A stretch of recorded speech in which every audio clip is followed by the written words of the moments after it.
We are the Jewish people, the Jewish nation.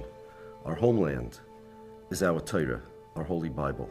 The State of Israel has declared their intention to take the Torah scholars, our most valuable national treasure, to take them out of the study halls, to change their mindset from 2,000-year-old traditional Jewish religious mindset to the nationalist, Zionist mindset.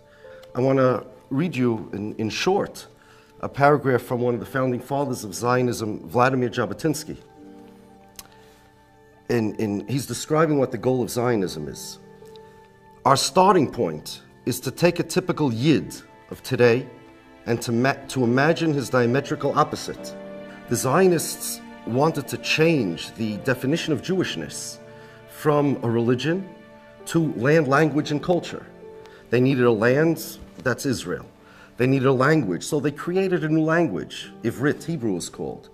Traditionally, the Jewish people are a religion. To the Zionists, as Ben Gurion believed, religion is the national tragedy of the Jewish people.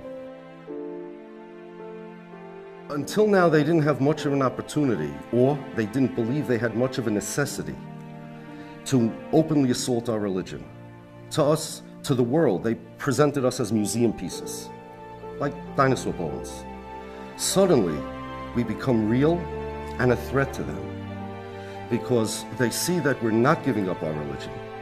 The same energy, the same power, the same commitment and resolve that kept us alive for 2,000 years is now being leveraged against them.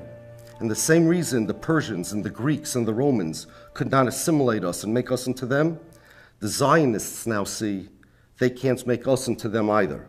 So now they are attempting a more direct assault by trying to take our students out of the yeshiva, where they learn the Jewish values and the Jewish ideals, and put them into the Israeli army.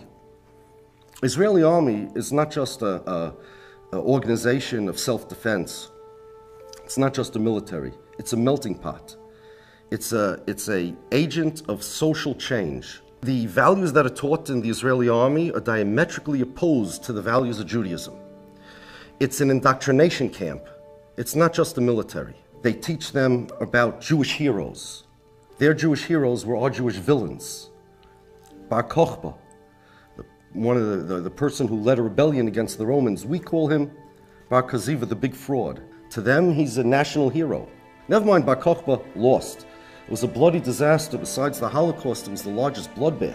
We will not allow our children to go like sheep to the slaughter from the yeshiva to their indoctrination camp. We're not going to let them brainwash us and change the education of our children. Even if they make the army religious and they even require the Jews to put on tefillin in the morning and to wear yarmulkes, for example, it wouldn't make any difference whatsoever. The values that they teach in the army, the values that, the idea that Israel is the protection for the Jewish people, the idea that the Jewish people needed a state, a land, language, and culture in order to survive, in order to flourish. The idea, the very basis of Zionism that they teach, the very basis of the purpose of the army, is diametrically opposed to Judaism. If not for the indoctrination attempt, they would give us a divinity exemption like they've been doing until now. And it's not the generals that are coming to say, okay, we have to draft more soldiers. It's the politicians. They don't need us and they don't want us from a military perspective. They only want us from a culture war perspective. The Jewish nation was intact, and yes, we were battered, and yes, we were bruised during the 2,000 years that we existed in exile. But on one hand, everybody is wondering, how in the world did the Jews survive? There's no other nation that could survive in exile 2,000 years. Remember, we didn't have an army. We didn't have a state. And we survived, and our Talmud tells us the secret. It's because of our Torah, because of our religion, and it tells us that one of the reasons we survive is because we don't have a state. Imagine a guy steals your identity, ties you up, beats you up, puts you in the closet, and calls himself whatever your name is. And he uses your credit card, he racks up bills, And then he comes to you out of the closet and says, at least you got to help me pay. We have bills. You can't do that. Leave us alone. Leave us to what we've been doing for 2,000 years before they came to try to assimilate us into them, before they tried to change us. Just leave us alone. And if they don't want to leave us alone, we'll make sure that they leave us alone. We're not going to allow them to destroy our community and our culture and our religion. The Israeli government has an army. They want to draft us into their army. The Jewish people have an army also. It's the army of our scholars, the army of our rabbis, that have kept us alive throughout the years. We had our army mobilized in Manhattan this past Sunday. Those rabbis that spoke, those are our generals. We wanted our brothers in Israel, the boys, to see why the Jewish people were able to survive for 2,000 years. Number two is to show the Israeli government that all segments of Jewry are behind our Torah scholars, and we're all against the draft.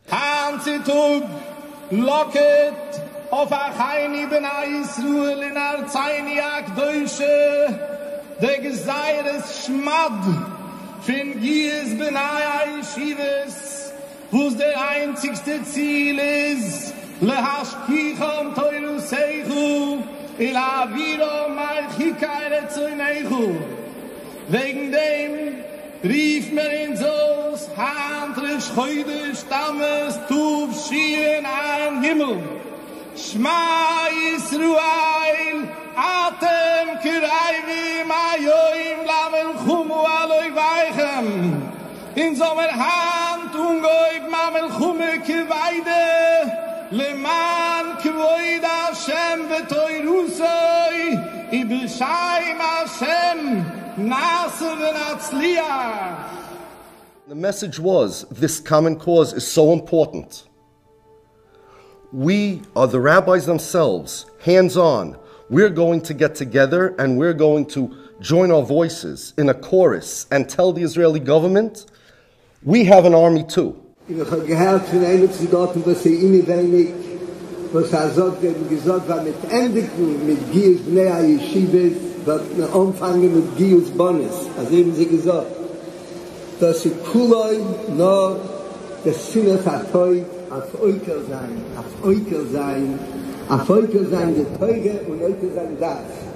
We hope the Israeli government will get the message that they're up against the same force that has kept the Jewish people alive for 2,000 years.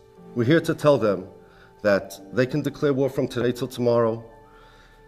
We're not waving the white flag.